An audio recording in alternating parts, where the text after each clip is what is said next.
얼마 전 남자친구와 헤어졌습니다. 좋지 않은 일로 헤어졌고 그 일을 친구에게 털어놨는데요. 절대 얘기하지 않겠다고 약속해놓고 제 일을 TV 프로그램에 제보한 겁니다. 내용도 더 자극적으로 고쳐서요. 그리고 이 일이 전 남자친구에게도 알려졌는데요. 이후로 전 남자친구는 저에게 죽여버리겠다, 당장 기어 나와라 등 심각한 욕설이 섞인 문자를 보냈고 집 앞까지 찾아오기도 했습니다.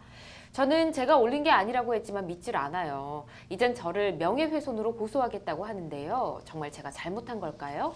잘못이라고 한다면 제 말을 듣고 그걸 사연으로 써먹은 친구에게 있는 거 아닌가요? 라고 보내주셨네요.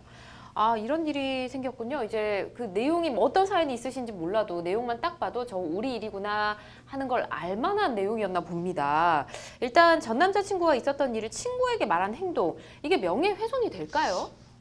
전 남자친구의 명예를 훼손한 말을 하였다고 하더라도 사실 뭐 우리 방송을 통해서도 여러 번 소개가 됐던 걸로 알고 있는데 네. 이 공연성이 없으면 명예훼손죄가 성립이 되지 않습니다. 네. 이 공연성이라는 것은 뭐 불특정 다수가 인식할 수 있을 그 상태로 이제 뭐 사실을 적시한 것을 말하는데 네. 다만 이제 우리 대법원은 이제 한 사람에게 말을 하였다고 하더라도 그 사람이 타인에게 이제 전파할 가능성이 있으면 즉 뭐 전파 가능성이라고 이렇게 지칭을 하는데요.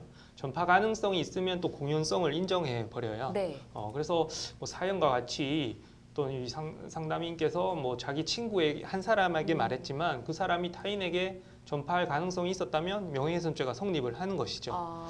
그래서 이렇게 다시 사연으로 와서 따져보면 이 사연에서 단순히 뭐 한 사람에게 말했지만 전파 가능성이 없었다 이렇게 단정하기는 좀 힘들 것 같아요. 네. 만약에 그 털어놓은 사람이 전 남자친구와 아주 각별한 관계여서 이 사람은 정말 다른 사람한테 말하지 않았을 것이라 뭐 이렇게 얘기를 할 수 있으면 뭐 경우에 따라서 이제 전파 가능성이 부정될 수는 있지만 네. 사실 뭐 그런 관계가 있었던 것은 아니고 실제로도 뭐 방송에 제보까지 네, 한 네. 경우란 말이죠. 예. 그러면 전파 가능성이 좀 인정될 수 있을 것 같아요. 그래서 결론적으로 명예훼손죄도 뭐 이론적으로는 법 이론적으로는 좀 성립할 수 있지 않을까 이렇게 생각이 듭니다. 그렇군요. 약간의 좀 가능성이 있다라고 말씀을 해주셨는데 말씀을 듣다 보니까 그러면 이제 일단 그 친구한테 뭐 친구끼리 뭐 연애사나 이런 거 좀 얘기를 자주 할 수도 있으니까요. 근데 한 명한테 그 친구한테만 얘기했는데 그 친구가 TV에 좀 제보를 한 게 문제가 된 것 같습니다. 그러면 그 친구한테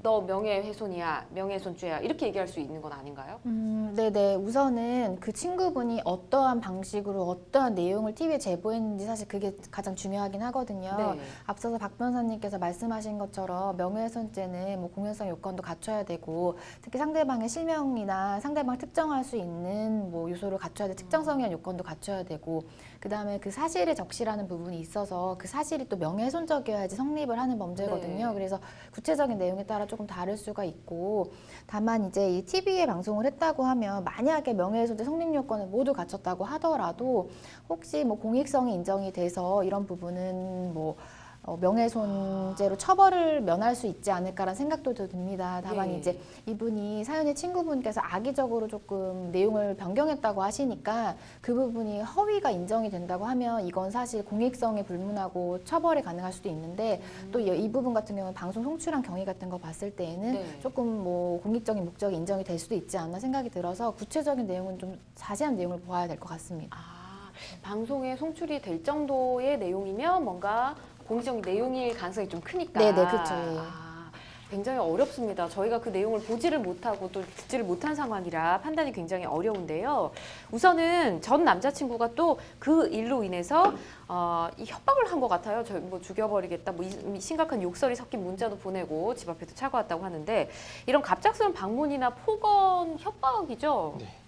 뭐 전 남자친구의 입장에서는 아주 예. 불쾌하고 억울하겠죠. 억울할 것 같은데 다만 그 억울함을 뭐 해소하거나 뭐 항의하는 그 행위도 네. 어떤 법적인 테두리 내에서 뭐 하여야겠죠. 그래서 사연처럼 뭐 죽여버리겠다고 하는 것이나 뭐 심한 욕설을 섞인 문자를 뭐 반복적으로 이렇게 계속 보내는 것은 법적인 테두리 내라고 말할 수 어려울 뿐만 아니라 뭐 법 위반이라고도 볼 수 있죠. 그래서 경우에 따라 이제 협박죄도 성립할 수 있고요. 네. 욕설을 계속해서 보내는 것은 정보통신망법 위반에 이제 해당할 수도 있습니다. 예. 그래서 뭐 우리가 좀 그런 것은 주의할 것 같아요. 내가 아무리 요구를 하더라도 모든 행위를 다 할 수 있는 것은 아니기 때문에 뭐 그쵸. 서두에 말씀드렸지만 뭐 법적인 테두리 내에서 그 방법을 모색하는 것이 필요할 것 같습니다.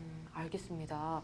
그리고 집 앞에도 찾아온다고 했는데 집 앞에 가까운 곳에서 여자친구를 뭐 지속해서 기다리고 있는 행위는 뭐 요거 집에 들어온 건 아니니까 또 주거침입죄가 될지 안 될지 모르겠네요. 어떻습니까? 네, 말씀하신 대로 집 앞에서 기다린다는 것만으로 주거침입죄가 해당하기는 조금 어렵고 예. 문을 두드린다거나 현관문을 뭐 한다거나 그런 어떤 네. 행동들이 있어야 될 것으로 보여집니다. 아. 다만 이제 불안하게 자꾸 찾아와서 신변을 위협하는 경우에는 접근 금지 가처분이라는 신청을 해서 접근을 못하게 할 수 있는 그런 제도가 있어서 예. 정도에 따라서는 그런 제도를 이용할 수 있을 것 같습니다. 아, 그렇군요. 알겠습니다.